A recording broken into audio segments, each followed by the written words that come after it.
नमस्कार, आप देख रहे हैं न्यूज 24। मैं हूं रवि ठाकुर। बुलेटिन में हम बात करेंगे छोटे पर्दे की आनंदी की। प्रत्यूषा बनर्जी की मौत ने अपने पीछे सैकड़ों सवाल छोड़े हैं। उन सवालों के जवाब प्रत्यूषा की मौत के 11 दिन बाद भी मुंबई पुलिस को नहीं मिले हैं। इस बीच प्रत्यूषा बनर्जी के बॉयफ्रेंड राहुल राज की एक्स गर्लफ्रेंड ने मुंबई पुलिस के सामने किया है सनसनीखेज खुलासा। यह खुलासा है राहुल पर, यह खुलासा है प्रत्यूषा और सलोनी के बीच हुई हाथापाई पर। सलोनी के खुलासे के बाद मुंबई पुलिस को इस केस में लीड मिल सकती है।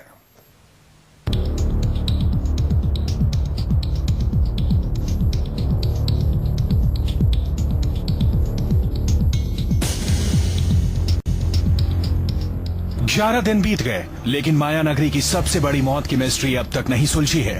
हर रोज छोटे पर्दे की आनंदी की मौत के बारे में खुलासे हो रहे हैं। कभी गार्ड का बयान आता है तो कभी मेड का, लेकिन इस बार बयान आया है इस मिस्ट्री के उस कैरेक्टर का जो प्रत्यूषा बनर्जी के मौत के केस को खोलने में काफी मदद कर सकती है।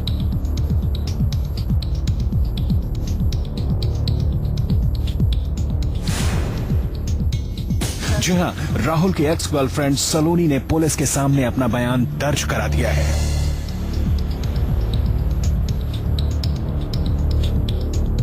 सलोनी अपना बयान दर्ज कराने के लिए पुलिस थाने पहुंची और एक एक करके पुलिस के हर सवाल का जवाब दिया और कई सनसनीखेज खुलासे किए। मुंबई पुलिस का सलोनी से पहला सवाल, राहुल के बारे में आप क्या जानती हैं? इस जवाब में सलोनी ने कहा, राहुल ने जैसे प्रत्यूषा को चीट किया उसी तरह उसने मुझे भी चीट किया। फिर पुलिस ने दूसरा सवाल पूछा, किस तरह से राहुल राज ने आपको चीट किया? सलोनी ने बताया, राहुल ने मुझसे 2-3 साल प्यार का नाटक किया और उसने मुझे फाइनेंशियली और इमोशनली काफी परेशान किया। पुलिस ने तीसरा सवाल किया, कैसे फाइनेंशियली और इमोशनली आपको चीट किया? सलोनी ने पुलिस के सवाल का जवाब दिया, राहुल ने मुझसे शादी का वादा कर मेरे पिता से भी 10 लाख रुपए लिए और वापस ही नहीं किए। मुझसे भी 4-5 लाख रुपए बहाने से लिए। पुलिस का चौथा सवाल, आपने पैसे कहां से लिए? सलोनी ने पुलिस के सवाल का जवाब दिया, मैंने कर्जा लेकर उसको पैसा दिया था। मुझे पता ही नहीं था वो मुझे धोखा दे रहा है। उसने ऐसे ही कई और लड़कियों के साथ चीटिंग की है। पुलिस का पांचवा सवाल, आपने कर्ज चुकाया? कर्जा मांगने वाले मेरे घर पर आते थे। मैंने राहुल को इसी चीटिंग के चलते कई बार मारा भी था। पुलिस का छठा सवाल, राहुल कैसा लड़का था? राहुल ने मेरे साथ भी अफेयर रखा और दूसरी तरफ प्रत्यूषा के साथ भी अफेयर रखा। वो मेरे साथ साथ उसको भी धोखा दे रहा था। पुलिस का सातवां सवाल, आप प्रत्यूषा के घर पर क्यों गई थी? मैं अपना पैसा वापस पाना चाहती थी और हर जगह उसको खोजती रहती थी। उस दिन वो मुझे प्रत्यूषा के घर पर मिल गया, इसलिए मैंने झगड़ा किया। पुलिस का आठवां सवाल, क्या ये प्रत्यूषा की आपसे आखिरी मुलाकात थी?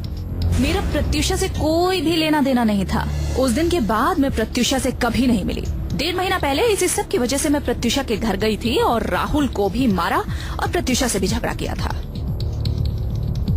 प्रत्यूषा सुसाइड मामले में सलोनी ने पहली बार पुलिस के सामने बयान दर्ज कराया है। पूरे मामले में वो खुद को बेकसूर और राहुल को कसूरवार ठहरा रही है। मुंबई पुलिस को दिए बयान में राहुल की पूर्व प्रेमिका सलोनी भले ही अपने को पाक साफ बता रही हो, लेकिन प्रत्यूषा के ड्राइवर और नौकरानी का बयान सलोनी को कटघरे में खड़ा करने के लिए काफी है। यही वजह है कि अब सबको इंतजार है आरोपी राहुल राज की गिरफ्तारी का, क्योंकि इससे न सिर्फ प्रत्यूषा की मौत के राज से पर्दा उठेगा, बल्कि कई किरदारों के सच और झूठ का भी फैसला हो जाएगा। कैमरामैन राजेश के साथ संकेत पाठक, मुंबई, न्यूज 24।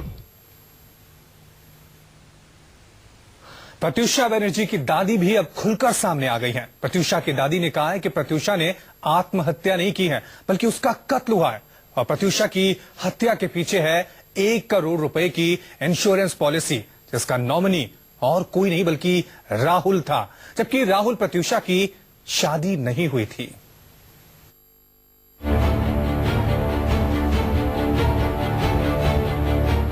प्रत्यूषा बनर्जी की मौत अपने आप में कई सवालों को छोड़कर गई है, जिनका जवाब मिलना बाकी है।